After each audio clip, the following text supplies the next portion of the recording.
They were still laughing when she reached the hallway. She could hear them through the closed dining room doors, not the sharp, deliberate laughter of people who wanted to wound, which would have been easier to bear, but the loose, careless laughter of people who had already forgotten her. That was the particular cruelty of it.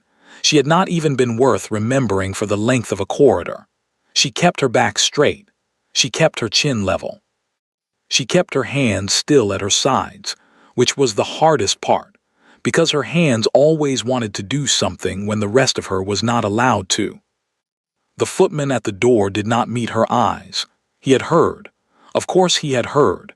In houses like this, the staff heard everything and said nothing and looked at the floor when the occasion required it, and this was apparently such an occasion.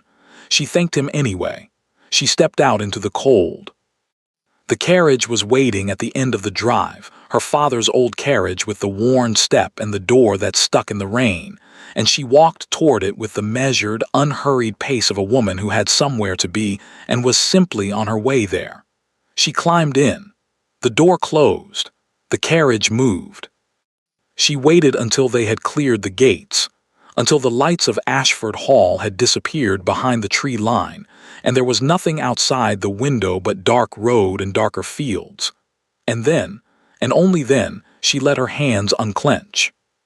She had learned a long time ago that crying in front of people only gave them something else to laugh at. She saved it for the carriage. She always saved it for the carriage.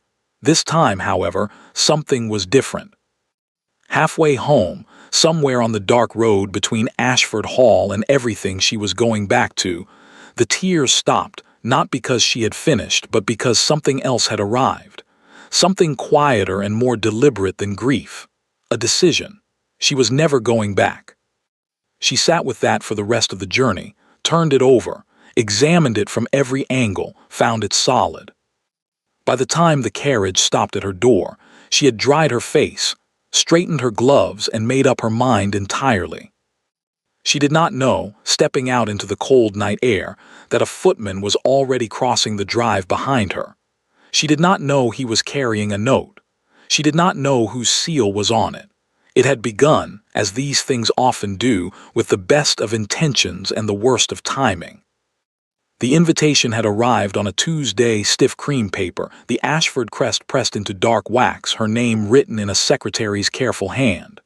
Miss Margaret Holloway, dinner, Friday, 8 o'clock, no explanation, no context, just the summons as though the reason for it were self-evident and she ought to simply present herself and be grateful. Her father had been delighted. Margaret had been suspicious. The Ashford and Holloway families had not been on easy terms for years, something to do with the boundary of the eastern field, a dispute that had outlasted 2 solicitors and a considerable amount of ill will on both sides. An invitation to dinner was not, in Margaret's experience, how such disputes resolved themselves. It was, however, how they got complicated. "He wants to settle it," her father had said, rubbing his hands together in a way that Margaret associated with decisions she was going to regret.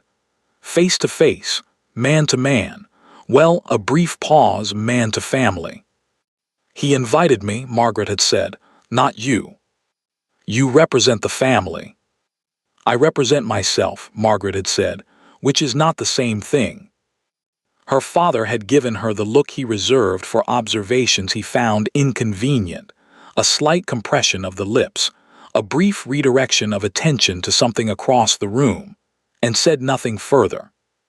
She had gone, not because she was persuaded, but because the alternative was letting her father go in her place, and her father had the diplomatic instincts of a man who believed that enthusiasm could substitute for strategy. The dress had been her mother's. That was the thing nobody in that dining room had known, and that Margaret had known with every breath she took from the moment she put it on. Her mother had worn it to the Cavendish ball in 1809, the year before Margaret was born, and it had been fashionable then, genuinely, properly fashionable, not fashionable in the way of women who lived too far from London to know the difference. It was not fashionable now. Margaret knew that. She had known it putting it on. She had stood in front of the glass in her room and looked at herself with the clear, unflinching assessment of a woman who had been making do for long enough to know exactly what making do looked like, and she had thought, "It's clean. It fits. It's the best I have." She had decided that was enough. It had not been enough. She had understood this the moment she walked into the Ashford dining room and saw the other women. 3 of them, Londoners, draped in silks that had been made this season and possibly last week, their shoulders bare, their jewels current, their eyes moving over her with the swift and merciless efficiency of people who categorize on instinct. The categorization had taken perhaps 4 seconds. She had been placed, she understood, somewhere below the threshold of serious consideration. Not a threat, not a prospect, not even quite a person deserving of direct acknowledgement, just a provincial in an old dress who had wandered into the wrong room. She had taken her seat. She had unfolded her napkin. She had decided that she was going to eat her dinner and say nothing foolish and leave with her dignity intact, which was a modest enough ambition, and one she had thought achievable. The Duke of Ashford sat at the head of the table.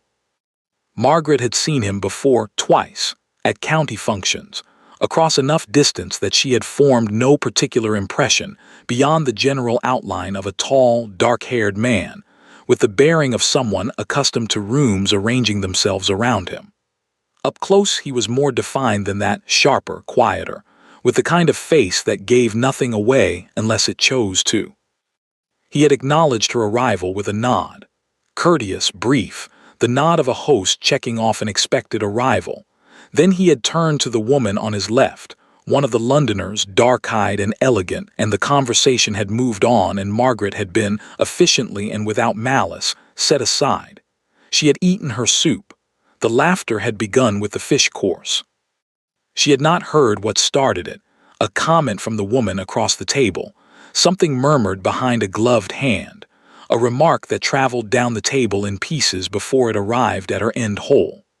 But she had heard the result, which was 3 women laughing with the particular ease of people who laughed at things that belonged to other people, and therefore cost them nothing.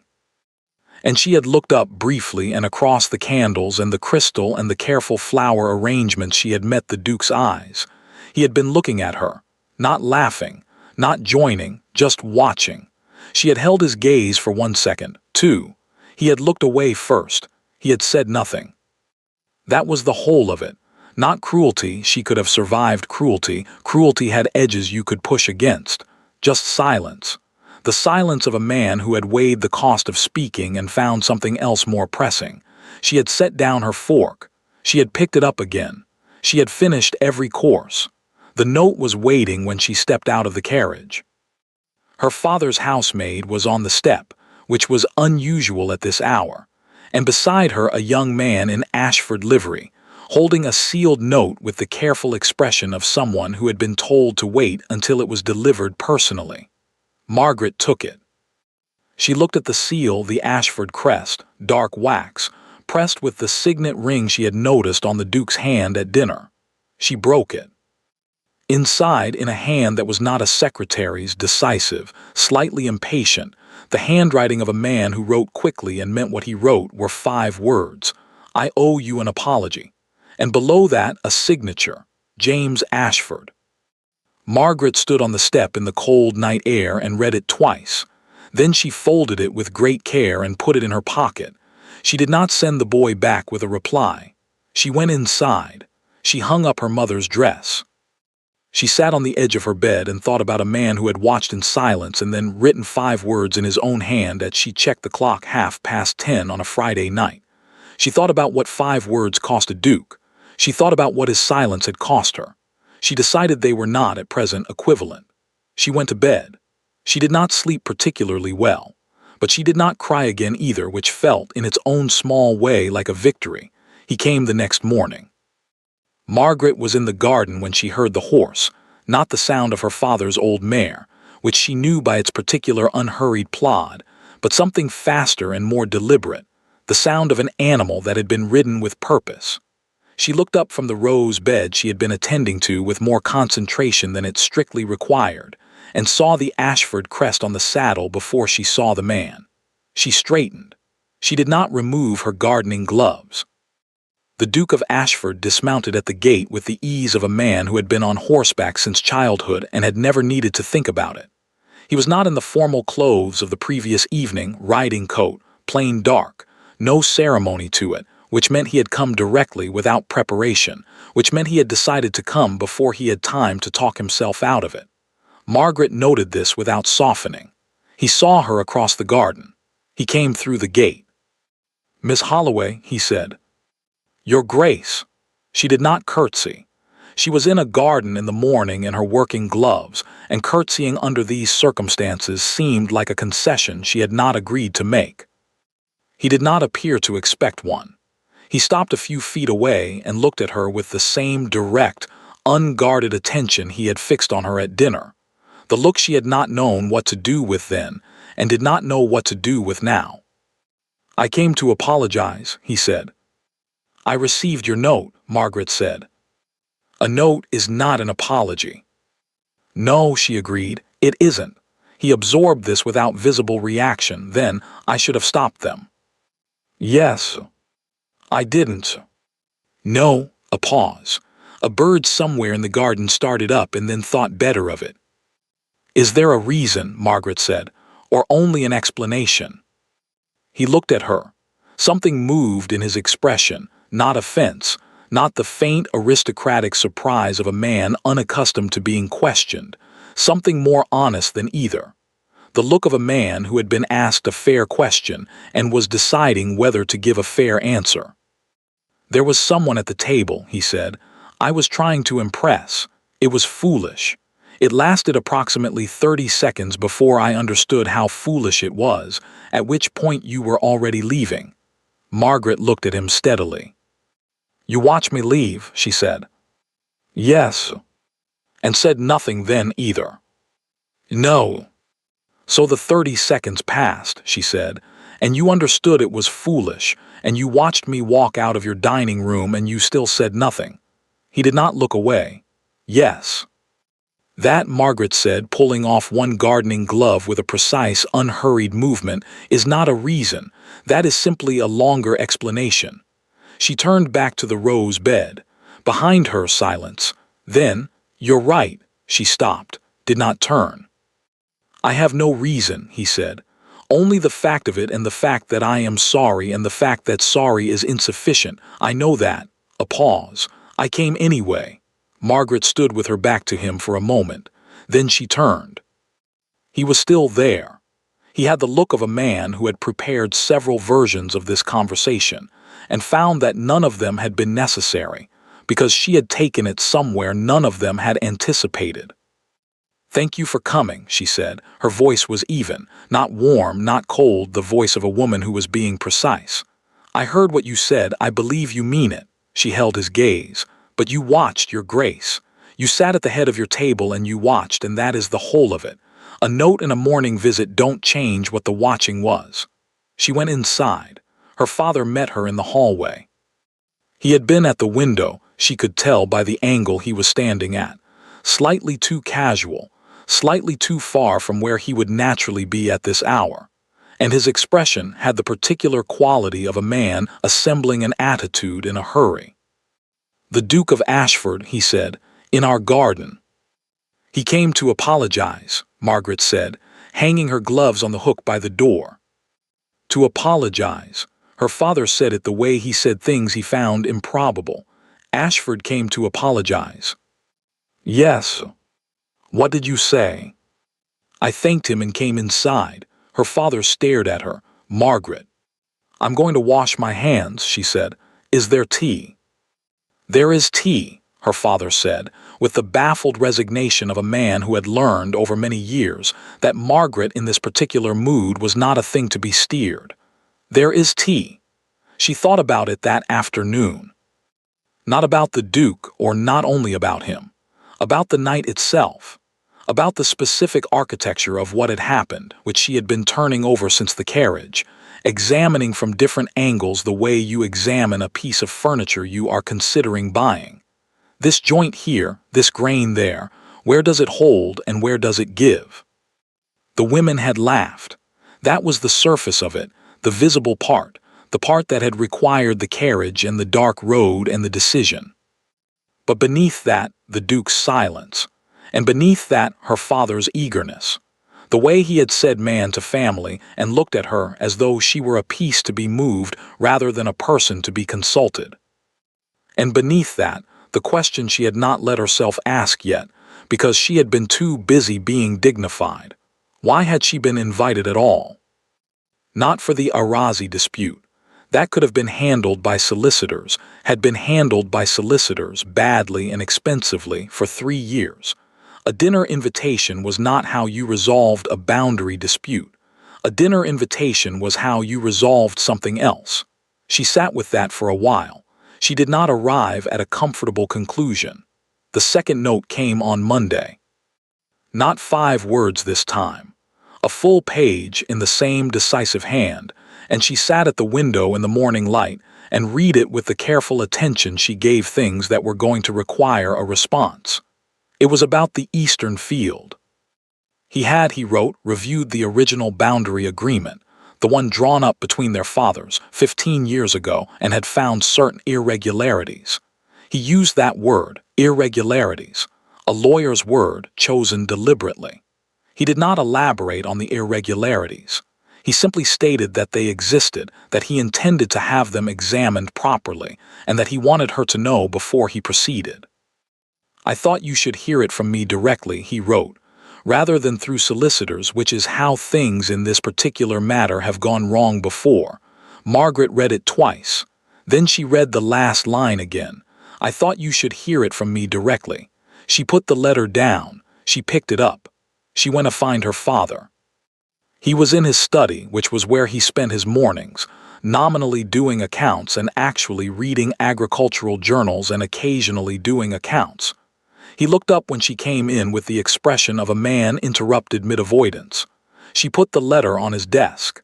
He looked at it, at the Ashford seal, at her face. What is this? He said. A letter from the Duke, she said, about the Eastern Field. He says there are irregularities in the original boundary agreement. She watched her father's face. He says he found them when he reviewed it. Her father picked up the letter. He read it. His expression did not change in the way of a man reading something surprising. It changed in the way of a man reading something he had been expecting and had hoped would not arrive yet. Margaret saw it. Father, she said. It's nothing, he said, too quickly. These things are always small. Father, he put the letter down. He did not look at her. Outside the window, the Eastern Field lay flat and brown in the November light, exactly where it had always been, belonging to exactly who it had always belonged to, which Margaret had always assumed was them. How long, she said quietly, have you known? The silence that followed lasted long enough to be its own answer. Margaret sat down in the chair across from his desk, the chair she had sat in her whole life, asking questions and receiving careful partial answers, and looked at her father and understood, with the slow and total clarity of something becoming undeniable, that the ground beneath this particular conversation was not solid. Tell me, she said, all of it. Her father looked at his hands. He told her. It took 20 minutes. When he finished, the room was very quiet. The Eastern Field was still visible through the window. Margaret looked at it for a long time. Then she stood up, took the Duke's letter from the desk, and went upstairs to write a reply. It was the shortest letter she had ever written. Ask my father what he already receives, Your Grace. She sealed it. She sent it. Then she sat in her room and listened to the house settle around her and thought about a man who had sent 2 notes in 3 days, and a father who had been quiet for 15 years, and a dinner she had attended in her mother's dress because it was the best she had. She thought about what the field was worth. She thought about what the silence had cost. She thought, for the first time, that perhaps they were not unrelated. London was exactly as James had left it. That was the problem with London. It was always exactly as you left it. The same drawing rooms, the same faces arranged around the same tables making the same observations about the same people, the whole machinery of the season turning with the reliable indifference of something that did not require your participation to continue functioning. He had come back because there was business. There was always business. His solicitor was here. His bank was here. 3 matters requiring his signature were here. And so he had come, and he had attended the requisite dinners, and he had sat in his club reading letters he had already read and staring at the fire with the focused attention of a man thinking about something that had nothing to do with the fire. He was thinking about a woman standing in a garden in the morning with gardening gloves on, telling him that a note and a morning visit didn't change what the watching was. He had thought about it in the carriage back to London. He had thought about it at his solicitor's office, at a particularly tedious luncheon, at 2:30 in the morning when sleep had declined to arrive. He had turned it over the way you turn over something that has lodged in a place that resists easy extraction, not painfully exactly, but with the persistent low-grade awareness of something that is still there. You watched, Your Grace. That is the whole of it. He was not accustomed to being told the whole of things. People said partial things to him, carefully edited, socially calibrated, shaped to land well. They told him what they thought he wanted to hear, or what they thought was safe to say, or what they thought would serve them best. It was not malice, exactly. It was simply the way people spoke to dukes, and he had grown so accustomed to it that he had largely stopped noticing. He had noticed Miss Holloway. He poured himself another glass and looked at the fire. The letter had arrived on his 3rd day in London. He had recognized the handwriting, or rather, he had recognized that he did not recognize it, which narrowed the possibilities considerably. He broke the seal. Ask my father what he already receives, Your Grace. He read it 3 times. Then he set it down and looked at it from a slight distance, as though perspective might clarify what closeness had not. What he already receives. He called for his estate manager. It took 4 days to find. Not because it was hidden. It was not particularly hidden, which suggested either carelessness or confidence, and he suspected the latter. It was simply filed in the way of things that were not expected to be examined. Quarterly entries, modest amounts, recorded under a category that was technically accurate and practically misleading. Payments to Holloway, quarterly. Beginning 15 years ago, the year after the boundary dispute had begun, and 2 years before it had been formally submitted to solicitors. Regular as rent, small enough to be unremarkable, large enough, accumulated over 15 years to be significant. James sat with the ledger open in front of him, and thought about a boundary dispute that had lasted 3 years in the hands of solicitors, and had never resolved, because resolution was not what it had been designed for. He thought about an invitation to dinner. His own invitation, sent because his solicitor had suggested a direct approach, because the legal avenue was going nowhere, because sometimes these things were better handled face to face. He thought about a father who had sent his daughter in his place. He thought about a daughter who had arrived in her mother's dress because it was the best she had, and sat at his table and been laughed at, and walked out with her back straight, and saved the crying for the carriage. Who had not known? He was certain of that. He had been uncertain of many things in the past 2 weeks, but he was certain of that she had not known. The letter proved it. Ask my father. Not I know what my father receives. Not you and my father have an arrangement. Just ask him. The blunt, direct instruction of someone pointing a finger at something they have just discovered and have not yet had time to be careful about. She had found out. And the first thing she had done was tell him. He closed the ledger. He thought about her sitting across from him at that dinner placed, by his own seating arrangement, near the foot of the table, between 2 people who had spent the evening talking across her rather than to her. He thought about the moment the laughter had started, the way it had traveled down the table, the way he had heard it and looked up and met her eyes. He had looked away first. He pressed his fingers briefly to his eyes. He had been trying, that evening, to appear indifferent to a woman 3 seats to his left, a woman he had once been briefly, foolishly attached to, who had married someone else and appeared to enjoy knowing it, and toward whom he had behaved, he could see clearly now, with the transparent pride of a man performing unconcern. He had laughed too readily. He had leaned back in his chair with the practiced ease of someone demonstrating that they were entirely at ease. He had, when the laughter began, made the calculation, one terrible, swift, small calculation. That intervening would look like caring and caring, would look like weakness and weakness, was not something he was willing to show in that particular room on that particular evening. He had traded Margaret Holloway's dignity for the performance of indifference to a woman whose opinion he did not actually value. He had understood it was foolish within 30 seconds.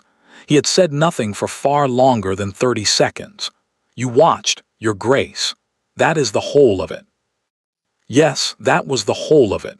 She had named it precisely, and he had stood in her garden and received the naming and had not been able to argue with a single word of it. He picked up the letter again. Ask my father what he already receives. He was going to have to go back. He found the answer before he went. Not from Holloway Sr., he had not yet spoken to him directly, had instead instructed his estate manager to make discreet inquiries, gather what was gatherable before any conversation that would put Holloway on his guard. What came back was straightforward enough. The payments had begun as an informal arrangement, a gentleman's agreement between two men who had preferred quiet resolution to legal battle. Holloway had agreed to drop the boundary claim.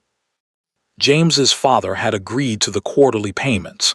Neither agreement had been documented in any way that would survive scrutiny, which meant that technically, legally, the boundary claim had never been formally relinquished, which meant that the eastern field, which the Ashford estate had been farming for 15 years on the quiet understanding that the matter was settled, was not settled, which meant that Margaret Holloway, who had not known about the payments and had not consented to the arrangement, and had not received a single penny of what her family was owed, had a claim. James sat with this for a long time. He thought about her father's eagerness when the invitation had arrived. The way he had sent his daughter rather than coming himself, not, James understood now, because he thought she could handle it better, but because he had needed her not to know. A daughter who knew about the payments was a daughter who might ask inconvenient questions. Better to send her in ignorance, let the Duke make whatever offer he was going to make, and handle the details afterward. She had been sent to that dinner not knowing what she was walking into, not knowing why she had been invited, not knowing what her presence was supposed to achieve. And she had sat at his table and been laughed at and walked out with her back straight, and gone home and found out anyway, and written him a letter in 8 words that had more clarity in it than anything said at that dinner by anyone. He wrote to his solicitor. He wrote 2 more letters after that. Then he packed a bag and told his man to have the horse ready at first light. He arrived on a Wednesday. Margaret was not in the garden this time. She was in the small sitting room off the front hall. He could see her through the window as he came up the path, seated at a writing desk with her back to him, the particular posture of someone concentrating, and for a moment he stopped and looked at her without her knowing he was there. She was writing quickly. Her head was slightly bent, one hand flat on the desk beside the paper the way some people anchor themselves when they are putting something important down. He could not see her face. He knocked. The housemaid showed him in. Margaret stood when he entered. She was not surprised. She had expected him. He could see that, had been waiting in the particular way of a person who has decided how they are going to handle something and is ready to begin. She did not offer him a seat immediately. "You spoke to my father," she said. "I wrote to my estate manager first," he said. "I wanted to understand what was in the ledgers before I spoke to anyone." And 15 years of quarterly payments. He said it plainly, no softening. She had not asked for softening and he was not going to offer it. Beginning the year after the dispute started, your father agreed to drop the boundary claim. My father agreed to pay for the quiet. Margaret nodded. She had known this, she had known it since Monday, since her father's study, but hearing it stated plainly by someone else seemed to settle it differently, made it fully real rather than partially real. "He didn't tell you," James said. "No." "Did you know anything of it?" "Nothing. She said it without drama, just a fact placed precisely. I knew the dispute had stopped. I assumed it had been resolved. I didn't ask. A pause. I should have asked. You were not obliged to investigate your own father's accounts. No, she said, but I was obliged to know what I was walking into. She looked at him steadily. Neither of us knew what we were walking into at that dinner. I knew more than I've admitted, he said. She waited. I knew it had been quiet for years. I knew there was no formal resolution. I knew something had settled it, and I didn't press to know what. He held her gaze. I preferred not to press. That is, in its way, its own kind of watching. The room was very still. Margaret looked at him for a long moment. The look she gave things when she was thinking, not unfriendly, not warm, just fully present, fully engaged. The look of someone who was actually listening rather than preparing their response. What do you intend to do? She said. Return the field, he said. Formally, legally, with documentation this time. Whatever is owed in 15 years of use, I'll have my solicitor calculate it. He paused. I've written to him already. I've also written to your father. I wanted to speak to you first. Something moved across her face. Why? Because it's yours, he said. Not his.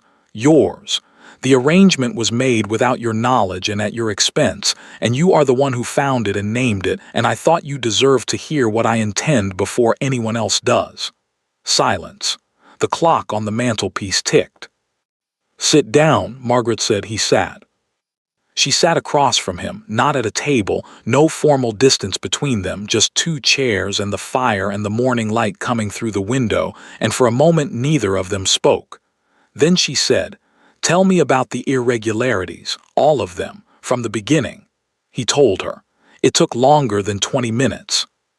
When he finished, the fire had burned lower and the light through the window had shifted, and Margaret had not interrupted him once, which he had not expected, and had asked 4 questions at the end, each of which went directly to the point, which he had not expected either. He answered all 4. She was quiet for a moment after. Then my father will say he did it for the family, that the payments kept us solvent during the bad years. Did they? Yes, she said without hesitation. Probably. A pause.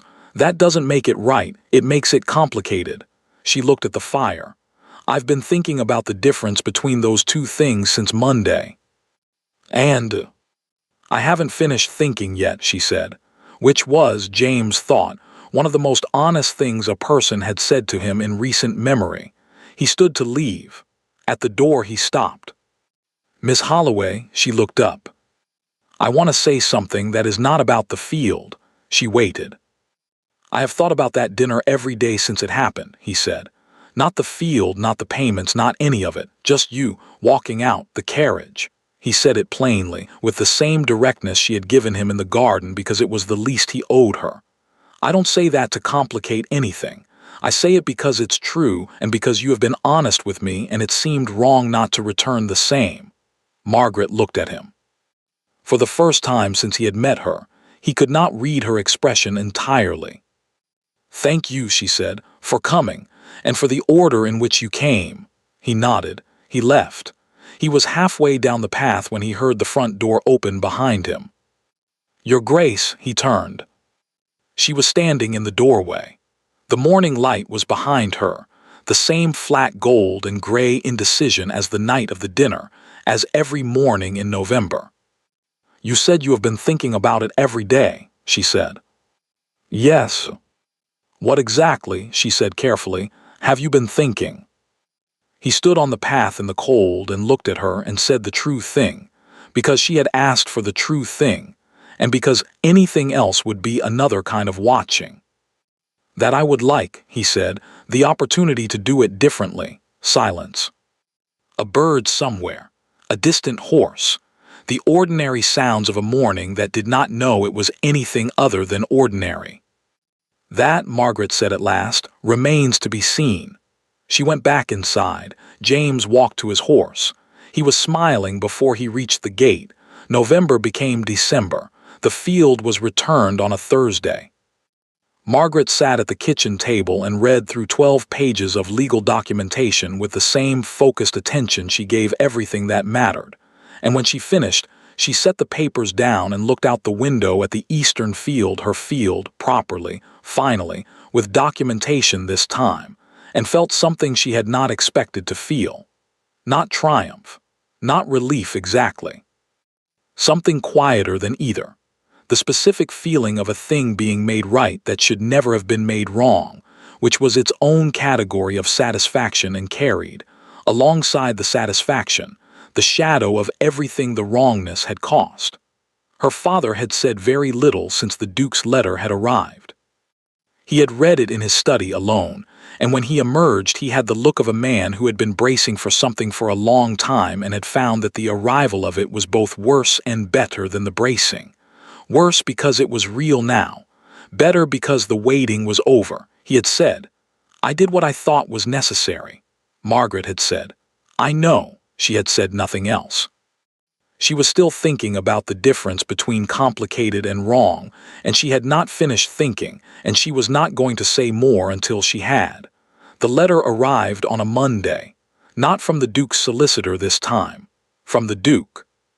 She recognized the handwriting before she turned it over, that decisive, slightly impatient hand, the letters of a man who wrote quickly and meant what he wrote. She took it upstairs to her room and sat by the window and broke the seal. It was 3 pages. She had expected business, another matter to be resolved, another irregularity uncovered, another formal communication dressed in the clothes of a personal one. It was not that. Miss Holloway. I am aware that 3 pages from me, at this point, may seem excessive. I considered a shorter letter and found I couldn't write it honestly. You have asked for honesty from the beginning, and it seems wrong to stop now simply because honesty has become inconvenient for me. The field is settled. My solicitor confirms the documentation is complete and will not be challenged. That matter is finished, and I will not refer to it again in this letter or in any subsequent correspondence unless you raise it yourself. What I want to say has nothing to do with the field. I have been in London for 3 weeks.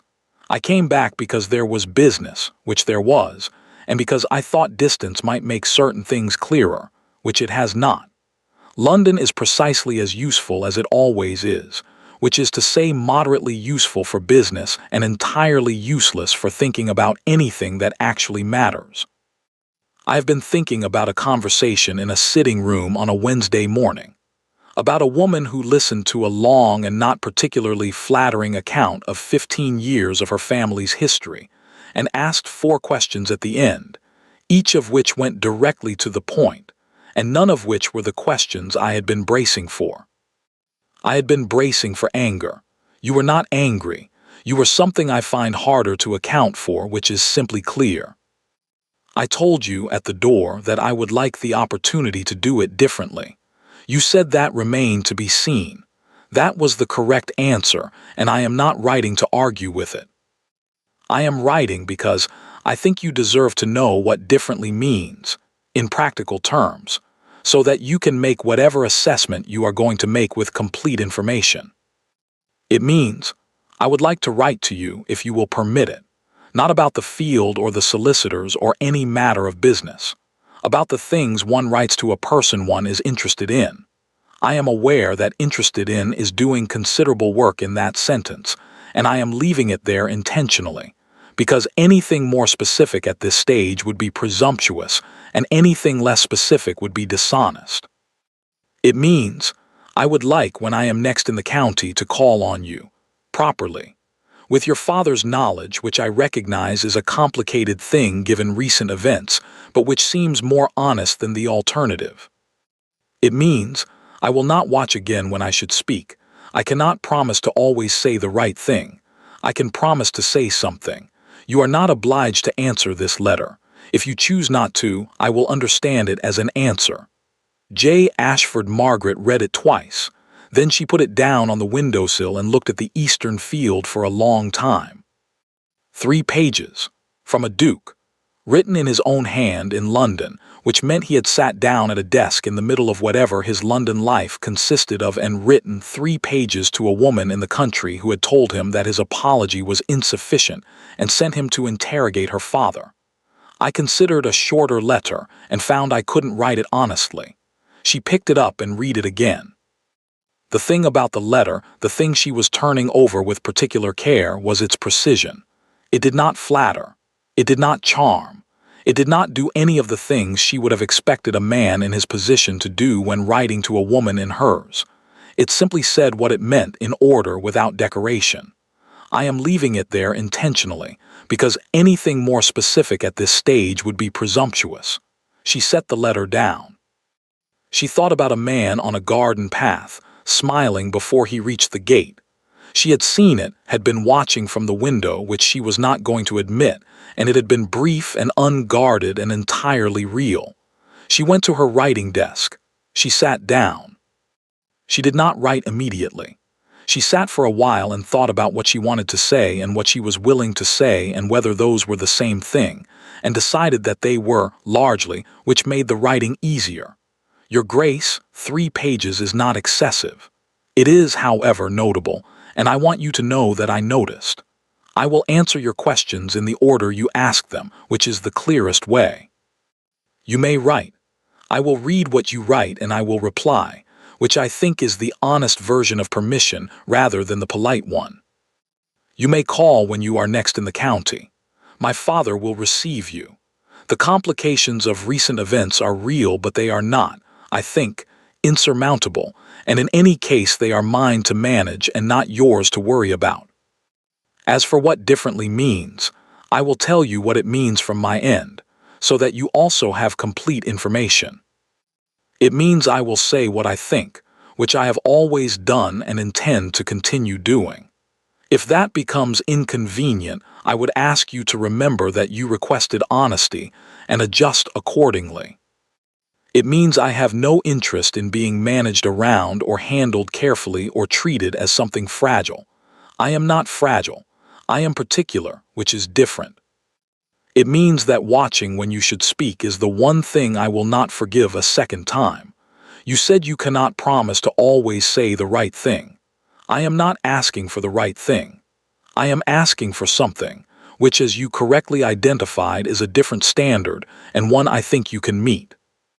I notice you signed the letter with an initial rather than a title. I am choosing to take that as an indication of intended register rather than an oversight. M. Holloway. P.S. London is also useless for thinking about things that actually matter, in my limited experience of it. You might consider the country. She sealed it before she could reconsider the postscript. She sent it before she could reconsider sealing it. Then she sat at her desk in the quiet of the afternoon and thought about what she had just done, which was write a letter that was not careful or managed or shaped to land well, but was simply what she thought, said in the order she thought it. It felt, she decided, correct. Whether it was wise was a separate question, and one she was going to set aside for now. His reply came on Thursday. 1 page this time. She noted the reduction without quite deciding what to make of it. M. I will be in the county on the 14th, if that is convenient. I take the postscript as the permission it was intended to be. London, you will be relieved to hear, has been abandoned.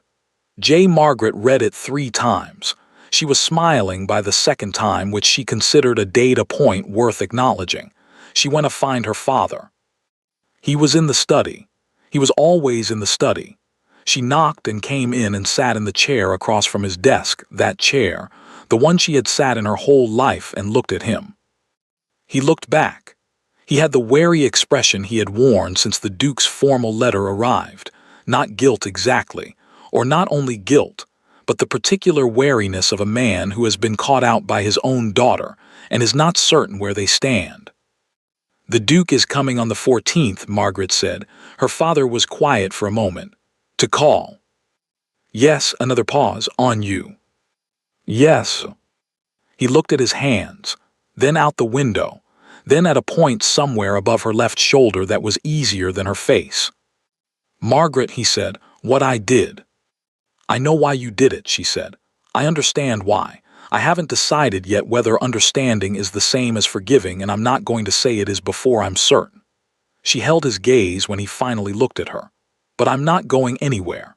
And I'm not going to make this decision. She meant the Duke, meant the 14th, meant whatever came after based on what it does or doesn't resolve for you. I'm going to make it based on what I think. Her father looked at her for a long time. He had the expression of a man seeing something he had always known was there, and had managed, until now, to look slightly past. "You sound like your mother," he said finally. "Good," Margaret said. She stood up. "I'll need the green sitting room on the 14th, the decent china." Her father blinked. "The decent china." "Yes." "You're sure?"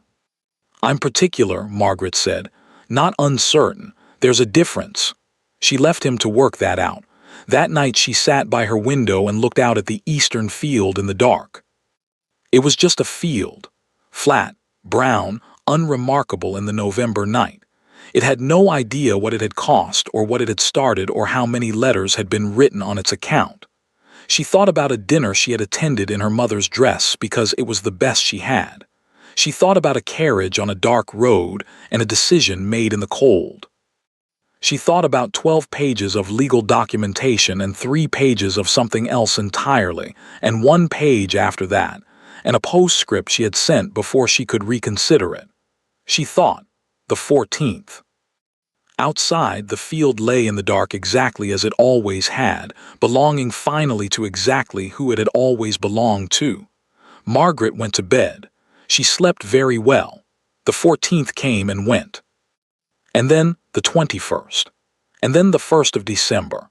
And then a Tuesday in the second week of December when it snowed lightly, and Margaret made tea with the decent china for the 3rd time that month, and her father found reasons to be elsewhere in the house, with a consistency that suggested planning.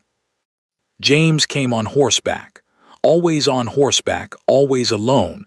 No footman, no secretary, no performance of consequence.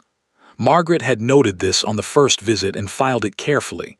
A man who could arrive with ceremony and chose not to was telling her something about what he thought the visits were. They talked. That was the plain truth of it. They sat in the green sitting room with the decent china between them, and they talked. About the estate, about London, about a book he had sent ahead of the second visit with a note that said only, "You mentioned this in your 3rd letter," which meant he had been paying attention, which Margaret found more significant than flowers would have been. She told him about her mother's dress. Not immediately. Not the first visit or the second.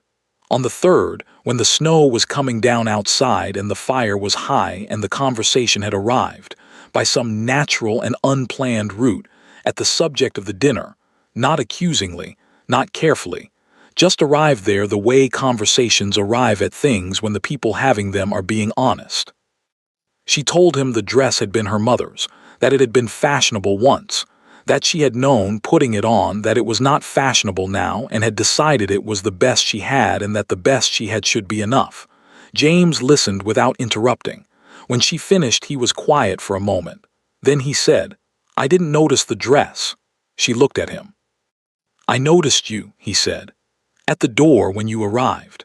I noticed that you were not what I expected, and I didn't examine that further because I was—" A brief pause, the pause of a man being precise rather than flattering, occupied with other things. That was its own failure, separate from the one I've already accounted for.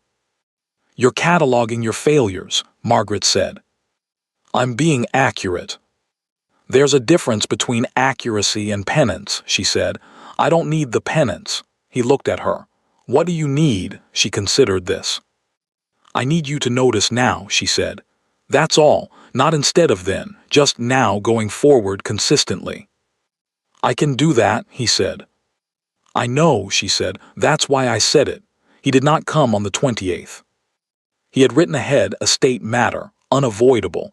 He would come on the 30th if she was willing, and she had written back that the 30th was fine, and it had been fine, except that the 28th had been a Thursday, and she had found herself at 3:30 in the afternoon sitting in the green sitting room with a book she was not reading and an awareness of the empty chair across from her that she found, on reflection, informative.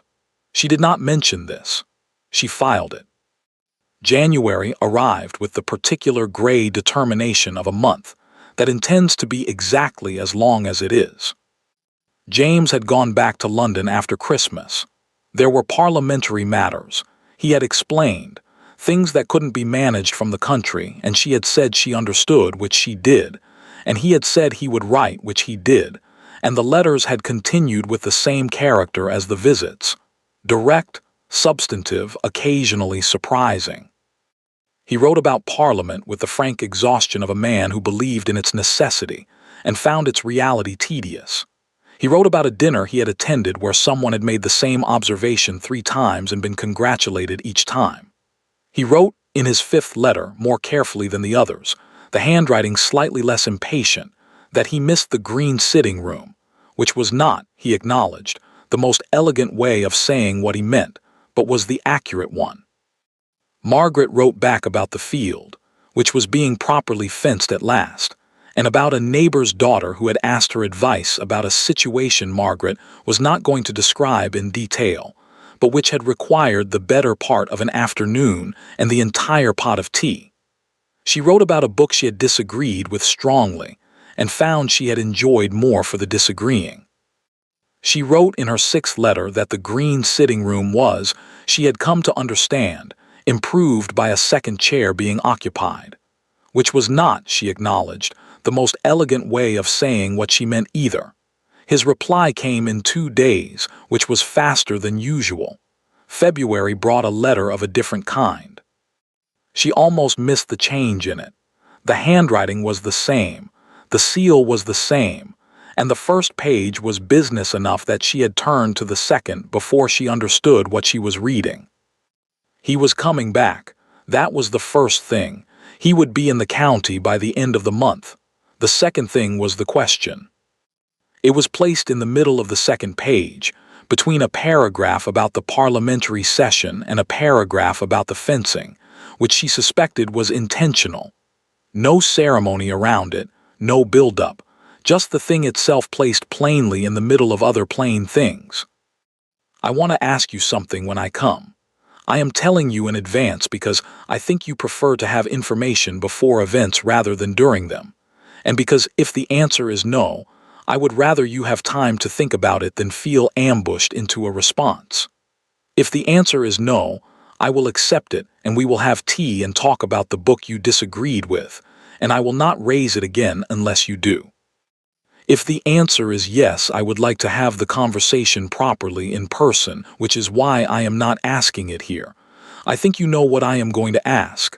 Margaret read it, put it down, picked it up. She did know what he was going to ask. She had known, she thought, since the postscript she had sent before she could reconsider it. Possibly since the garden that first morning, the moment she had turned and found him still there. She sat at her window and looked at the eastern field, fenced now, properly, hers, and thought about a woman in a carriage on a dark road making a decision that had turned out to be, in ways she had not anticipated, the beginning of something rather than the end. She thought about what she was going to say. She thought about it for a long time. She did not, in the end, write back before he came. Some answers, she had decided, were better given in person. He arrived on the 24th.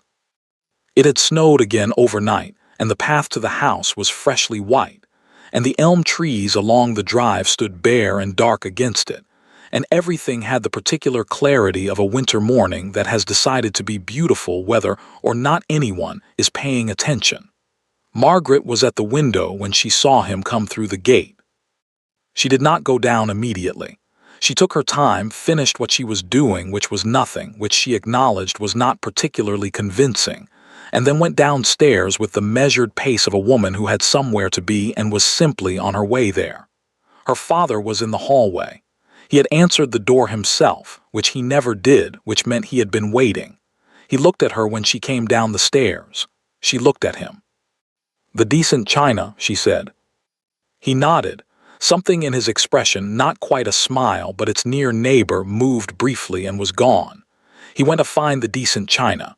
James was in the green sitting room. He was standing at the window when she came in, looking out at the garden, the bare rose beds. the iron gate in the wall, the gray-white sky above the field. He turned when he heard her. He looked well, better than London, she thought. The parliamentary exhaustion had lifted. He had the look of a man who had come from somewhere he needed to leave to somewhere he needed to be, and who had noticed the difference. "You didn't write back," he said. "No," she said. "I wasn't sure whether that was an answer." "It wasn't," she said. "It was a preference for in person." Something moved in his eyes, relief, she thought, or the beginning of it. She sat down. He sat across from her. The decent china was between them and the fire was high, and outside the window the snow was doing what snow does in February, which is remain exactly where it has fallen with the patient indifference of something that has nowhere else to be. "Ask me then," Margaret said. He looked at her across the fire and the china and the months of letters and the field outside and the dinner that had started all of it, and he asked. He asked properly, as he had said he would. Margaret listened to the whole of it. When he finished, the room was very quiet.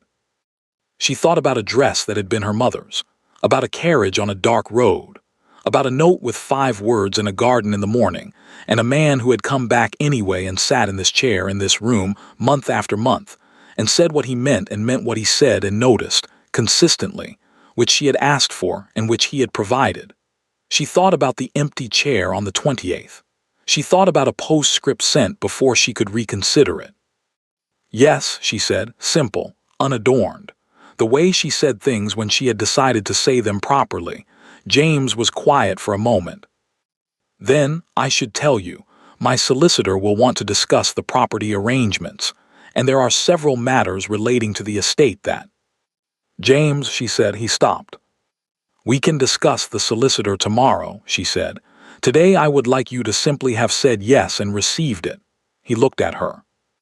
Then he did something she had seen only once before, that brief, unguarded, entirely real laugh, the one that changed his face completely, the one that was over before you could quite catch it, but that left something warmer in its wake. "Yes," he said, "all right." Outside the snow remained exactly where it had fallen.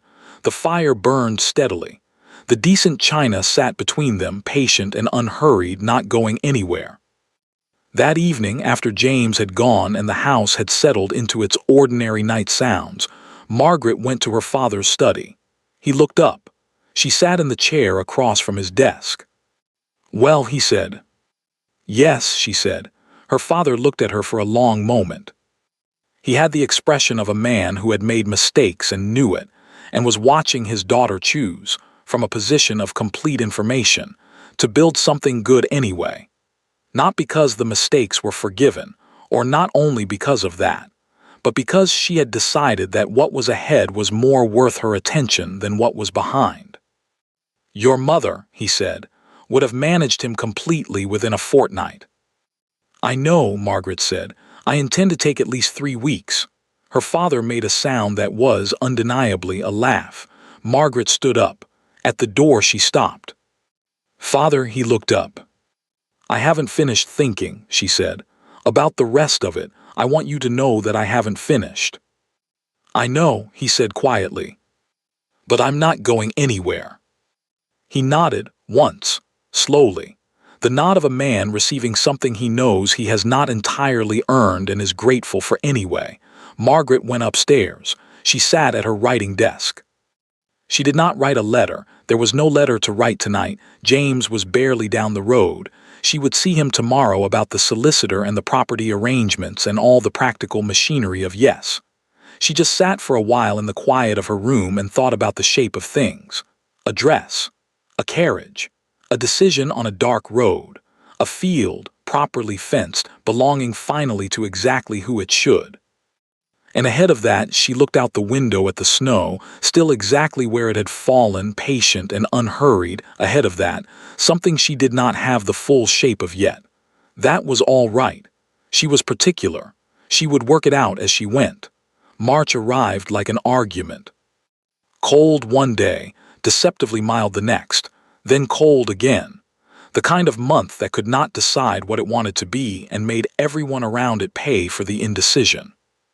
The roads between Holloway and Ashford Hall became variously passable and impassable depending on the day and the rain, which meant James came when he could and wrote when he couldn't, and Margaret had developed, without particularly intending to, a reliable sense of which mornings would produce a letter and which would produce hoofbeats on the path.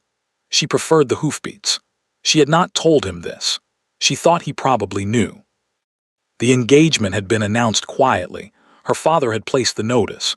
James had informed the relevant people in London, and the county had received the information with the particular combination of surprise and retroactive certainty that communities deploy when something unexpected turns out to have been obvious all along.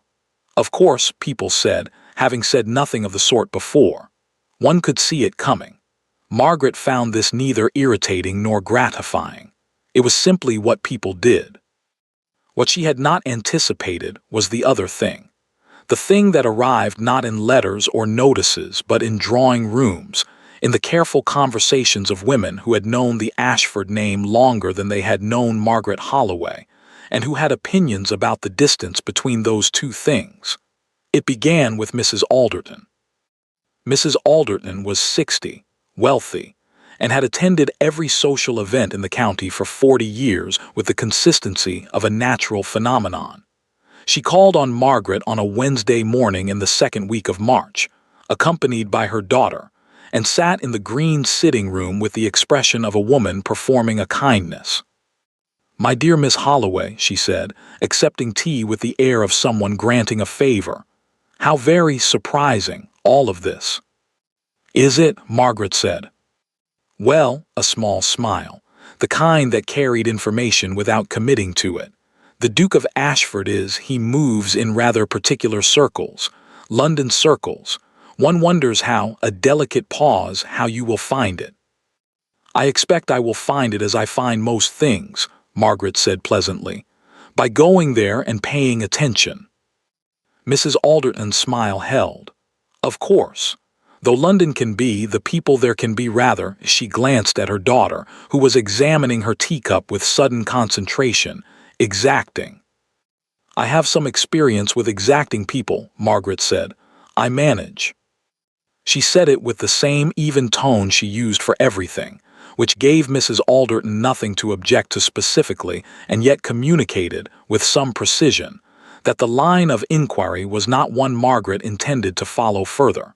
Mrs. Alderton changed the subject. After they left, Margaret sat for a moment in the empty sitting room. She was not wounded.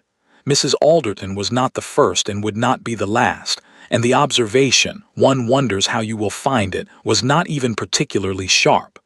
It was the blunt instrument of a woman who had never needed to be subtle because the social order had always worked in her favor, but it sat there in the room for a while after she left. London circles, rather exacting. Margaret poured herself a second cup of tea and thought, with the clear, unflinching honesty she applied to things she would rather not examine, about what she actually knew of James's world. She knew the letters. She knew the green sitting room. She knew a man on horseback on a winter morning, no ceremony, no performance. She did not know the London rooms, the dinner tables, the women who had known him for years and would look at her the way the women at that first dinner had looked at her dress, that swift, merciless, categorizing look. She thought about her mother's dress. Then she thought about what she had decided in the carriage. She finished her tea. She was not going to manage this by worrying about it from a sitting room in the country. She was going to manage it by going and paying attention, which was what she had told Mrs. Alderton and which was, as it happened, true. She told James about it that Thursday. Not the whole of it, not the sitting with it afterward, the honest examination, just the visit itself, Mrs. Alderton's particular smile, the comment about London circles. She told it straightforwardly, not seeking reassurance, just reporting. He listened. When she finished, he was quiet for a moment. "She's not wrong that London can be exacting," he said. Margaret looked at him. "I'm not going to tell you it won't happen," he said. "People will look at you the way they look at anything they haven't categorized yet. Some of them will say things. Some of them will say things in front of me." He held her gaze. I want you to know that I will not watch. She studied his face. I know you won't, she said. That isn't what I'm thinking about. What are you thinking about? I'm thinking, she said carefully, that London is a thing I have no practice with and you have considerable practice with, and that I will need to learn it as I go, and that learning things as you go involves making mistakes, and that I would like to make those mistakes without, she paused, finding the word, without being managed around them. I won't manage you. You might want to, she said. With good intentions, you'll see me get something wrong and you'll want to smooth it over and protect me from the consequence. She looked at him steadily. Don't. Let me get it wrong and fix it myself. I'll learn faster. He looked at her for a long moment. That, he said, is going to require considerable restraint on my part. I know, she said. I'm asking anyway. Yes, he said. All right. April brought the first real warmth and with it a letter from James's mother. Margaret had been expecting this. James had mentioned her carefully in the way of a man navigating a subject that had history to it. A widow, Ashford Hall her primary residence for 30 years, with opinions about the estate, its management, and apparently its future duchess. The letter was 3 paragraphs. The first paragraph welcomed Margaret to the family, with the formal warmth of a woman who had composed many such letters, and knew exactly how much warmth was appropriate. The second paragraph expressed a hope that Margaret would visit Ashford Hall at her earliest convenience, as there were matters relating to the household that would benefit from her attention. The third paragraph was 4 sentences and contained the information that a Miss Grantham, an old friend of James's, a particular friend, you understand, Miss Holloway, a woman of considerable accomplishment, would also be visiting that week, and that she hoped Margaret would enjoy making her acquaintance. Margaret read it twice. She set it down. She picked it up. A particular friend. She went to find James. He was at the fence line of the eastern field, talking to her father's new farm manager about the spring drainage, and he turned when he heard her coming across the grass with the expression of a man who could read, at considerable distance, when something had arrived that required attention. She handed him the letter without preamble. He read it. His jaw tightened. Miss Grantham, Margaret said. Emma Grantham. He folded the letter, handed it back. There was a period several years ago, it ended clearly and entirely, and she married someone else the following year. A pause. She is now a widow. Your mother knows this.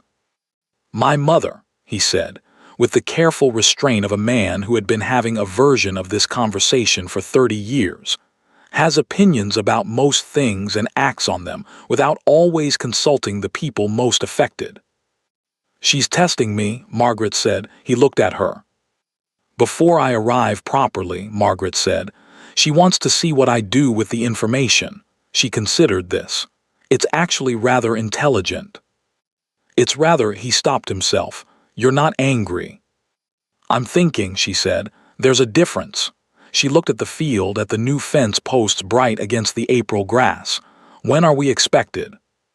The 2nd week of May. Then I have a month, she said. For what? To decide how to handle Miss Grantham, she said. And your mother, she glanced at him. Not with strategy, just to think about what kind of person I want to be in those rooms. James looked at her with the full, unhurried attention she had come to know, as his version of being completely present. I'll be there, he said, whatever happens. I know, she said. I'm not worried about what happens. I'm thinking about who I want to be while it happens. A pause. Those are different things. He nodded slowly. Then, you're going to be fine. I know, she said, with the calm certainty of someone who has considered the matter and arrived at a conclusion. I just want to be fine in the right way. May arrived. Ashford Hall in spring was, as James had warned her, rather grand. The drive was lined with chestnut trees in full bloom, the house itself enormous against the morning sky, the kind of house that had been important for so long it had stopped needing to announce it. Margaret sat in the carriage and looked at it coming toward her and felt, for the first time in several months, a version of the feeling she had felt on the drive to that first dinner. Not the same. She was not the same person who had sat in that carriage, but in the same family of feelings, the slight gathering of oneself, the quiet decision about how to walk through a door. She gathered herself. She made the decision. The carriage stopped. The Dowager Duchess of Ashford was 62, upright, and had the eyes of a woman who had been assessing people for 4 decades and saw no reason to stop now. She looked at Margaret in the entrance hall with the direct, unhurried attention of someone conducting an examination they have no intention of disguising. Margaret looked back. "Miss Holloway," the Dowager said. "Your Grace," a curtsy proper, neither excessive nor minimal. "Thank you for the invitation." The Dowager's eyes moved over her with that swift categorizing efficiency, not unkind exactly but thorough, and then she said unexpectedly, "You're taller than I expected." "I'm told I stand straight," Margaret said. "It has that effect." Something shifted in the Dowager's expression. Not warmth, not yet, but a slight recalibration. The look of a woman who had asked a question and received an answer she had not predicted. "Come in," she said. "Miss Grantham is in the drawing room." Emma Grantham was everything Margaret had imagined, and therefore not quite a surprise. She was beautiful, genuinely, in the way of women who have always been beautiful and have had long enough to become comfortable with it. She had the London ease that Margaret had been warned about, the particular fluency of a woman who had moved through these rooms for years and knew their rhythms as her own. She looked at Margaret when she entered with an expression that was perfectly gracious and entirely unreadable. "Miss Holloway," she said, "I've heard so much." "Have you?" Margaret said pleasantly. "I'm afraid I've heard rather less. James mentioned you briefly. A beat. Very brief, almost imperceptible." "Of course," Emma said, still gracious, still unreadable. "He always was concise." "He is," Margaret agreed. "I find I prefer it." She sat down. Tea was brought. The Dowager watched from her chair with the expression of a woman attending a performance she had arranged and was now assessing for quality. The visit lasted 3 days. On the first day, Emma was gracious and Margaret was pleasant, and the Dowager watched everything and said very little. On the second day, James and Margaret walked the grounds in the morning, while the Dowager and Emma had their own arrangements, and he asked how she was finding it. "Your mother is sharper than she appears," Margaret said. "She appears extremely sharp," James said. "Exactly," Margaret said. "She appears it, which means the real sharpness is something additional." He looked at her sideways. "And Emma?" "She is managing something," Margaret said. "I don't know what yet. Not malice, it's not that simple," she considered. "She had something she chose to let go of, and she is deciding whether she chose correctly. That's harder than malice." James was quiet for a moment. "You're not threatened," he said. "No," she said. "I'm paying attention." She glanced at him. "You said you'd be there." "I'm here." "You haven't done anything." "You haven't needed anything," he said. "You said let you handle it yourself." She stopped walking. He stopped beside her. She looked at him. This man who had ridden to her garden in the morning and stayed on the path in the rain and written 3 pages when one would have been easier and had stood, every time she had asked him to, exactly where she asked and no further. "Yes," she said, "that's right." She took his arm. They walked on. On the 3rd day in the afternoon, the Dowager found Margaret alone in the library. She came in without ceremony and sat in the chair across from her, with the directness of a woman who had decided something and saw no reason to approach it indirectly. "I want to say something," the Dowager said. "All right," Margaret said. "I had a plan for this visit," the Dowager said. "I had several plans, actually, over several years for James. None of them came to anything because James is," a brief pause, "particular about what he will and will not be managed into." "I know something about particular," Margaret said. The Dowager looked at her steadily. "Yes, I can see that." She folded her hands in her lap. I put Emma in this visit because I wanted to see what you would do. I know, Margaret said. You're not angry. You were protecting your son, Margaret said. In the way available to you, I understand it. A pause. I don't require it to have been comfortable. The dowager was quiet for a moment. She looked at Margaret with an expression that was not warm exactly, but in the same family as warm. The look of a woman arriving somewhere she had not expected to arrive. He was not happy, she said. For a long time, after the business with Emma, there was a period of years when I could not reach him. She said it plainly, without drama. He went through the motions very adequately. He managed everything. He was correct. A pause. He came back from the country in November and he was not correct anymore. He was present. In a way he hadn't been. Margaret said nothing. I wanted to dislike you, the dowager said. It would have been simpler. I know, Margaret said. I find I can't. Margaret looked at the dowager. This woman who had watched her son disappear into correctness and come back changed, and had responded the only way she knew, which was to test the thing that had changed him. I'm not going to manage him, Margaret said. I want you to know that. I'm not going to make his decisions or smooth his path or tell him what to think. A pause. But I will be there, consistently. That is the only thing I know how to promise, and it is the one I intend to keep. The dowager looked at her for a long time. Then she said, The decent china is in the east cupboard, for when you host, I'll have Mrs. Holt show you. Margaret understood this was not about china. Thank you, she said. Don't thank me, the dowager said, standing. Just don't give me reason to revise my opinion. She left. Margaret sat in the library for a while. Outside the window, the chestnut trees stood in the May afternoon light, in full bloom, unhurried. She thought about a woman who had stood on a step in the cold and been handed a note with 5 words on it and put it in her pocket without answering. She thought about everything that had been the consequence of that. She picked up her book. She was smiling. On the last morning, Emma found her in the garden. Margaret had half expected it. Emma was too precise a person to leave something unfinished, and there was, Margaret had felt for 3 days, something unfinished between them. She came to stand beside Margaret at the rose bed, the Ashford roses, old and carefully tended, and looked at them for a moment without speaking. Then, He never looked at me the way he looks at you. Margaret said nothing. I don't say that to wound you, Emma said. I say it because I spent 2 years wondering whether I had made a mistake, and I have spent 3 days understanding that I hadn't. A pause. He was fond of me. We were comfortable together. I thought that was enough. She looked at the roses. It wasn't. No, Margaret said quietly. It isn't. Emma glanced at her. Something in her expression, not grief exactly, or not only grief.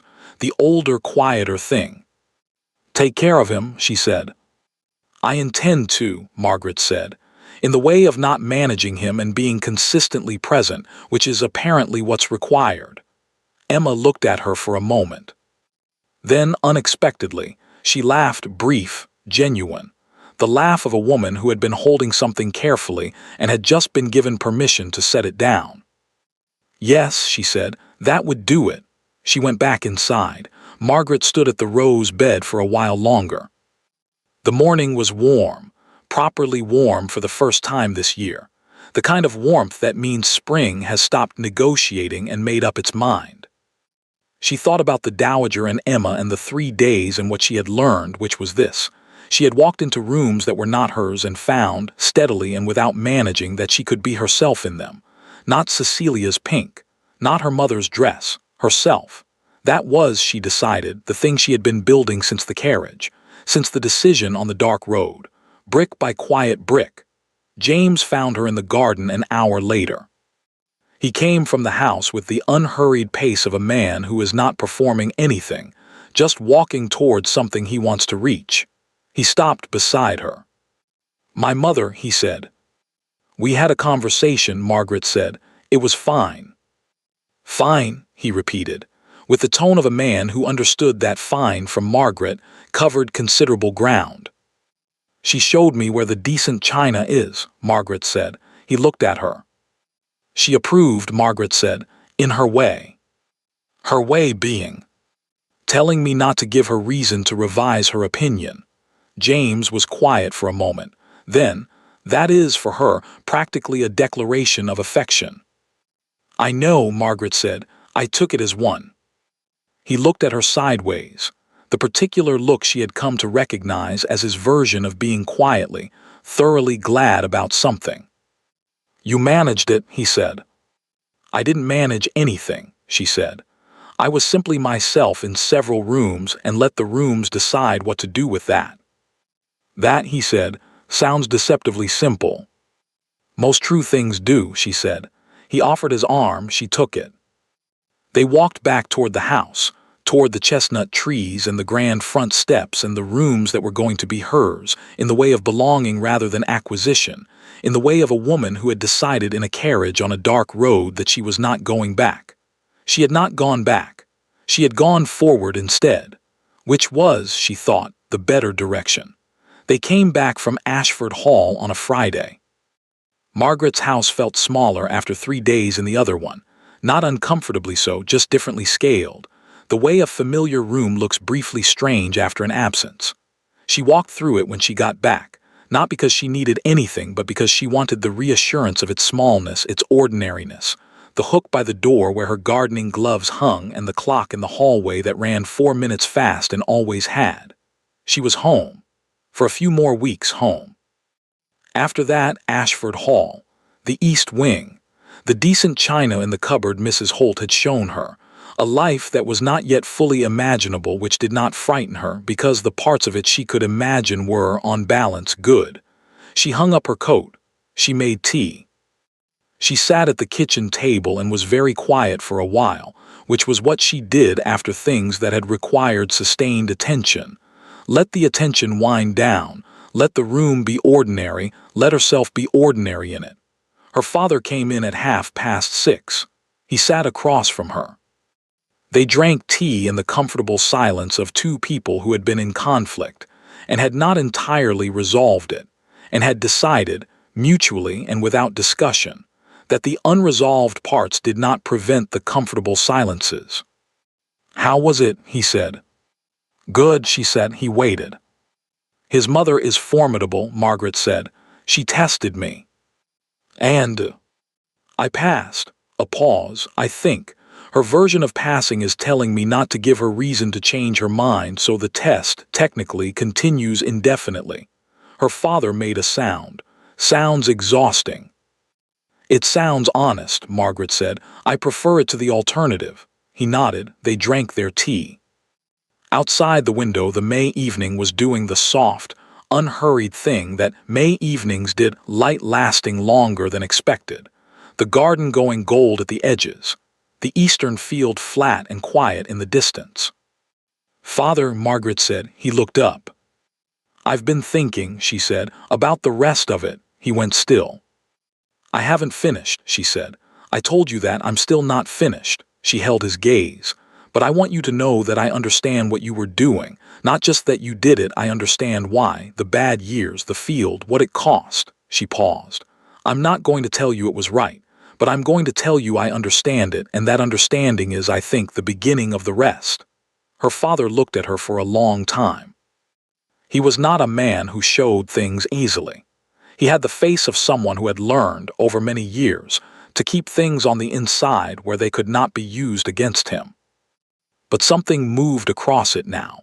Something that did not have a precise name but was in the family of relief and gratitude and the particular sorrow of a man who has been given more than he expected after deserving less. Thank you, he said quietly. Don't thank me, Margaret said. Just be better going forward. Yes, he said. She nodded. She poured him more tea. The wedding was set for the first week of June. Not a large wedding, neither of them wanted large, which had been the first and easiest thing they had agreed on.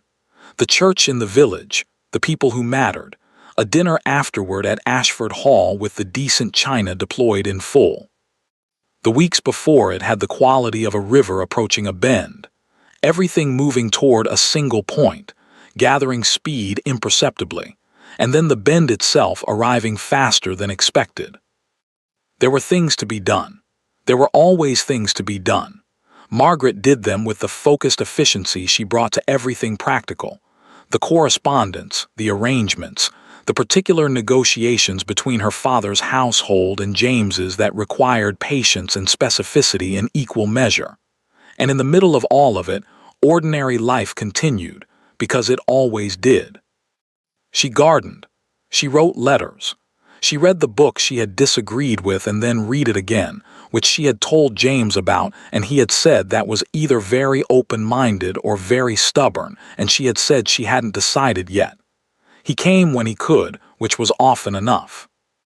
On a Tuesday afternoon in the third week of May, he arrived to find her up a ladder trimming the climbing rose on the south wall of the garden, which was something that could have been left to the garden boy, and which Margaret had decided, for reasons she did not examine too carefully, to do herself.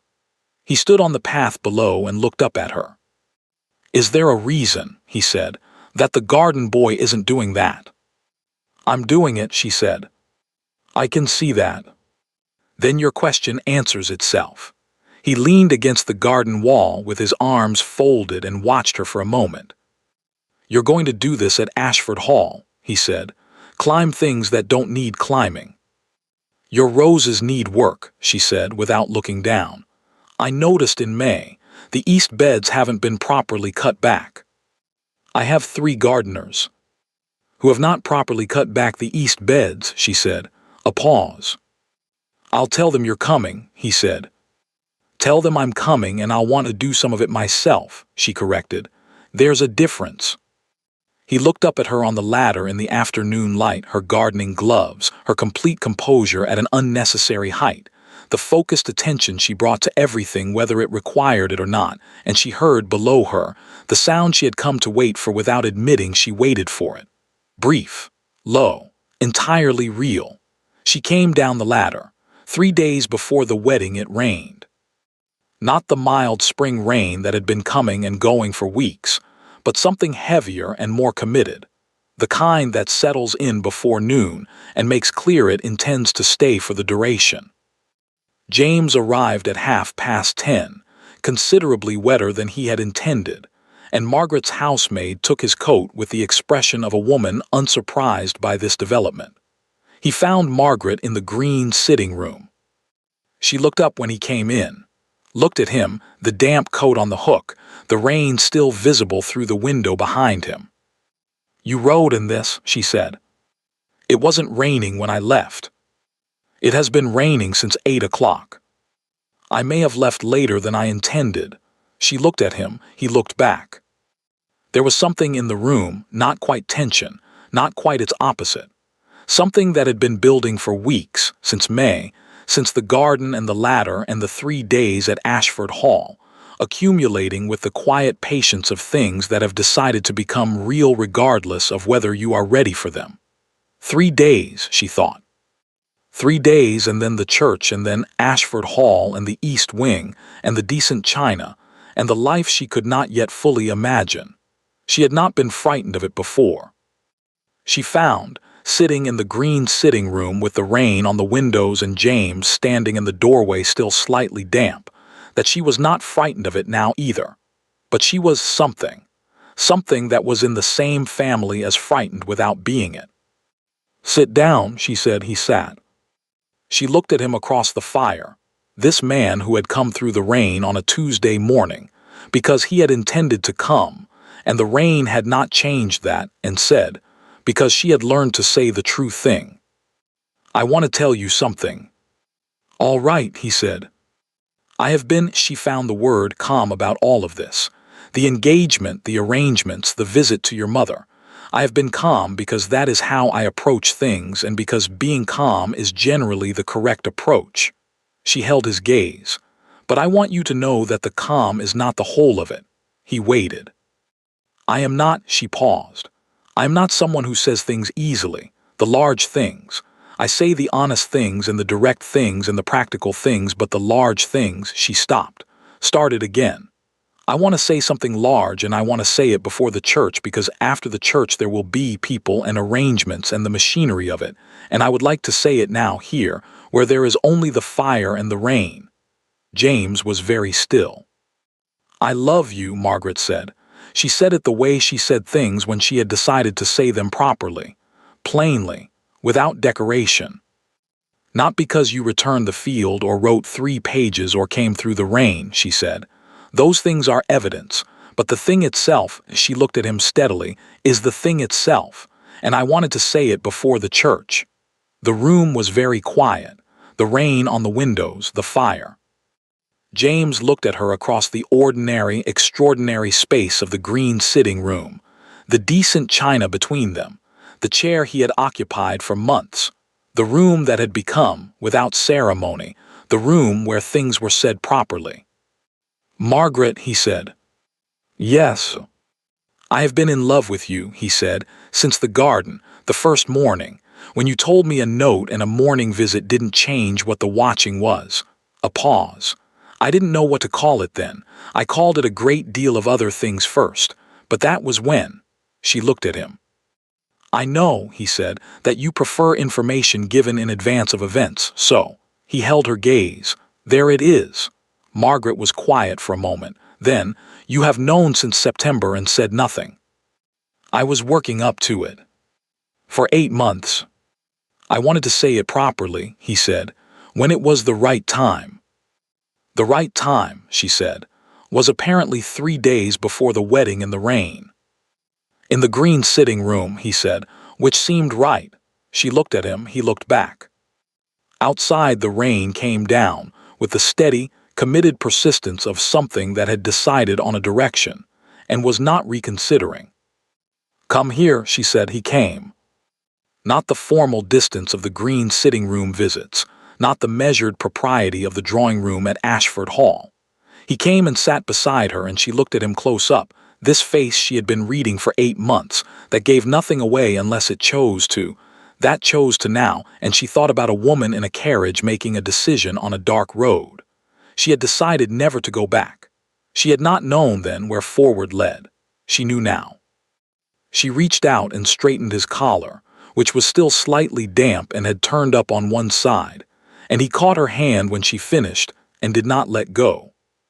They sat by the fire while the rain decided the weather for them, which was, Margaret thought, the rain's business entirely. She did not mind. The morning of the wedding was clear. The rain had spent itself overnight and left the world clean and bright and smelling of wet grass and new leaves, the kind of morning that does not require commentary, because it has already said everything. Margaret dressed in her own room for the last time. Not her mother's dress. She had known that since September 2, since the carriage, since the decision. Her own dress, made for this, ivory and simple and exactly hers. Clara fastened the last button and stepped back and looked at her in the glass with the expression of a woman of 6 years' service who had opinions and was choosing, on this particular morning, not to voice them. "Well," Margaret said. "You look like yourself," Clara said. "Miss." "Good," Margaret said. "That's the intention." The church was the village church, small and stone and older than most things in the county, and when Margaret came through the doors on her father's arm, the light inside was the particular gold of June mornings through old glass, warm, slightly amber, the kind of light that makes everything look as though it has been there a long time. James was at the front. He turned when she came in. She walked toward him, and he watched her come the whole length of that aisle, not performing, not managing, not doing anything except looking at her with the full, unhurried attention she had learned to receive without looking away. And when she reached him, he said, quietly, just to her, "You look like yourself." Clara said the same thing, she said. Clara is observant. Don't tell her, she'll become insufferable. He smiled, not the brief, unguarded one, not the laugh, something steadier than both, and offered his hand. She took it. Epilogue Isle by Tyriam me. London in October was nothing like the county. Margaret had known this in the abstract, had known it the way you know things you have been told rather than things you have experienced. But abstract knowledge and actual knowledge were, she had found, reliably different things, and London in October was one of the more vivid examples. It was louder. It was faster.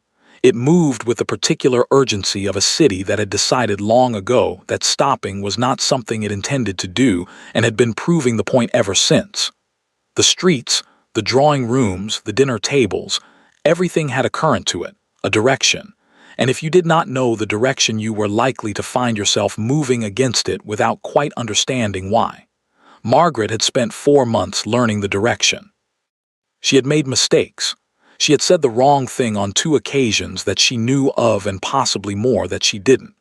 She had attended a dinner in September where she had committed the apparently significant error of expressing a genuine opinion about a political matter which was not done, or not done by women in that particular room, and the silence that followed had been the educational kind. James had not smoothed it over. He had later in the carriage said, "You were right, incidentally." "I know," she had said, "that wasn't the mistake." "No," he had agreed, "the mistake was the room." "I'll learn the rooms," she had said. "You already are," he had said. She was. October brought the season's last significant dinner. It was at the Harrington House. Enormous, Mayfair. The kind of event that required a week's advance notice and the correct dress and the particular attention of a woman who had spent 4 months learning which rooms required what. Margaret wore blue. Not her mother's, not borrowed. Her own made this season, and she had stood in front of the glass before leaving and thought, yes, that's right. James had said nothing when he saw her, which was his version of saying a great deal. They arrived to find the rooms already full. The Harrington dinners ran to 40 people, which Margaret had learned meant 20 conversations happening simultaneously, and the particular social mathematics of a room where everyone was tracking everyone else while appearing to track no one. She had become, in 4 months, reasonably competent at these mathematics. She took a glass, she greeted the people she knew, she met the people she didn't, and she moved through the room with the measured, unhurried pace of a woman who had somewhere to be and was simply on her way there. She was halfway across the second drawing room when she heard it. Not directed at her, not this time. A comment from a cluster of women near the window, one of whom she recognized from the season's earlier dinners, Mrs. Alderton's daughter, Charlotte, now fully her mother's in manner and method. The comment was about someone else, a young woman across the room, recently arrived in London, provincial in the way that Margaret had been provincial 4 months ago. The comment was about her dress. The laughter that followed was the loose, careless kind. Margaret stopped. She stood very still for a moment. She thought about a dining room in November, about the particular sound of that laughter, about a carriage and a dark road and a decision made in the cold. She thought about James somewhere behind her and what she had said to him in the green sitting room. "I will say what I think. I'm not asking for the right thing. I'm asking for something." She crossed the room. She stopped beside the young woman, whose name she did not know, whose dress was indeed 2 seasons old, whose face had the carefully composed expression of someone who had heard and was not going to show it, and she said, "I don't believe we've been introduced. I'm Margaret Ashford." The young woman looked at her, startled, then grateful, then attempting to conceal the gratitude because gratitude felt like admitting the wound. Margaret understood this completely. "Anne Voss," the young woman said. "Miss Voss." Margaret smiled, not the performed smile of social rooms, but the real one, the one Clara occasionally said made her look like herself. "Are you newly in London? I only ask because I was 4 months ago and I found it rather—" She glanced briefly, deliberately toward the window cluster, clarifying. Anne Voss looked at her. Then quietly, clarifying. "It tells you a great deal," Margaret said, "about which rooms are worth your time. A beat." "Yes," Anne Voss said, "I'm beginning to see that." She found James 20 minutes later near the fireplace with 2 other men. deep in the kind of conversation that had the particular quality of matters being decided rather than discussed. He saw her coming and excused himself smoothly, without ceremony, and came to meet her. "You crossed the room," he said. "Yes, I saw." "I know you saw," she said. "That was rather the point." He looked at her. "I wasn't going to watch," she said. "That was the one thing I asked of you, and it seemed wrong not to ask it of myself as well." James was quiet for a moment. Then, who was she? Anne Voss, newly arrived, provincial. Margaret glanced across the room to where Anne Voss was now in conversation with a different group, her composure restored, something slightly steadier in her bearing than before. She'll be fine. She just needed someone to stand beside her for a moment. "Is that what you needed?" James said. "In November." Margaret thought about it honestly. "I needed the carriage," she said. "I needed the dark road and the decision. I needed it to happen the way it happened, because that was what made me understand what I was made of." She paused. "But a person standing beside me for a moment would not have gone amiss." James looked at her with the full, unhurried attention that was. She had come to understand. His most fundamental way of saying something he did not always put into words. "You're going to do this all season," he said. "Cross rooms." "Probably," she said. "London will find you alarming."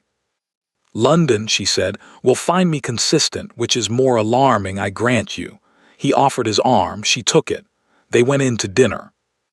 Later in the carriage home, the city moving past the windows in its nighttime version quieter, amber-lit, the streets emptying toward midnight, Margaret sat beside James and looked out at London and thought about the shape of things. 4 months. She had learned the rooms, or was learning them, which was the honest version. She had made mistakes and fixed them herself, and made different mistakes and fixed those too. She had stood in drawing rooms that were not hers, and found that she could be herself in them without the rooms winning. She had crossed a room tonight. Not for herself, for someone else, which was, she thought, a different order of thing. The first kind was survival, the second kind was choice. She had chosen. James's hand found hers in the dark of the carriage, which was not something he did in public, and was therefore something he did in private with the quiet consistency she had come to rely on, the way she relied on the clock in the hallway that ran 4 minutes fast, not because it was convenient, but because it was there always in the same place, doing the same thing. She did not look at him. He did not look at her. They sat in the dark and watched London go past, and the carriage moved through the amber streets with the steady, unhurried pace of something that knew where it was going and was not in a particular rush about it. They were home by midnight. Ashford Hall in London, the townhouse, vast and formal in the way of all the Ashford buildings which had been built by people who believed that scale was a statement worth making, was lit against the dark, the entrance warm and waiting. Margaret stood on the steps for a moment before going in. She looked up at the house. Enormous, she thought, and so serious. Every room looks like it's waiting for something important to happen. She had thought that the first time she saw it in May. She thought it still. But she had found, in 4 months of living in those serious rooms, that the waiting had been for something ordinary, for people. For the clock that ran 4 minutes fast, and the gardening gloves on the hook, and the decent china, and the green sitting room, and all the unremarkable, irreplaceable furniture of a life being lived rather than arranged. James stopped beside her. "What are you thinking?" he said. "That the rooms were waiting," she said. "For what?" "For us to be ordinary in them," she said. "That's all, just ordinary." He looked at her, then at the house, then back at her. "I think," he said, "we can manage that." She smiled. They went inside. In the morning she was in the garden before 8. Not the Ashford Hall garden, the London garden, smaller, walled, with the rose beds she had identified in May, and which the 3 gardeners had been informed. She intended to attend to herself on a rotating and non-negotiable basis. She was on her knees beside the east bed, gardening gloves on, when she heard the door from the house open. James. She knew his step. He came and stood beside her and looked at what she was doing, which was cutting back a section that had been left too long, and had the slightly reproachful look of something that had been waiting patiently and was running out of patience. "You're doing it again," he said. "Someone has to," she said. "There are 3. "I know there are 3, she said. "This is the part I'm doing." He crouched beside her. She looked at him this close this early, his hair still slightly disordered from sleep, the serious face that was not, she had found, serious at all underneath, just careful. And she thought about a note with 5 words in a garden in November, and a man who had come back anyway. "You could go back inside," she said. "It's cold." "It's October," he said. Exactly, he did not go back inside. He stayed crouched beside her in the cold October morning, not helping exactly, not getting in the way, just present consistently, unhurriedly in the way she had asked for and he had provided, and which was, she had come to understand, the whole of what she had ever needed. Not management, not ceremony, just someone who stayed. She handed him the clippers. He looked at them. "The branch on the left," she said. "It needs to come off at the base." "I don't know how to." "I'll show you," she said. He took the clippers. She showed him. They worked in the cold morning garden while London woke up around the walls and the light came over the rooftops, and the roses, slowly and without drama, began to look like something that had been properly attended to. Which was, Margaret thought, exactly right. Thank you for listening to the story all the way to the end. Please tell us which city you're watching from and what the story made you feel. Don't forget to subscribe so you won't miss new stories.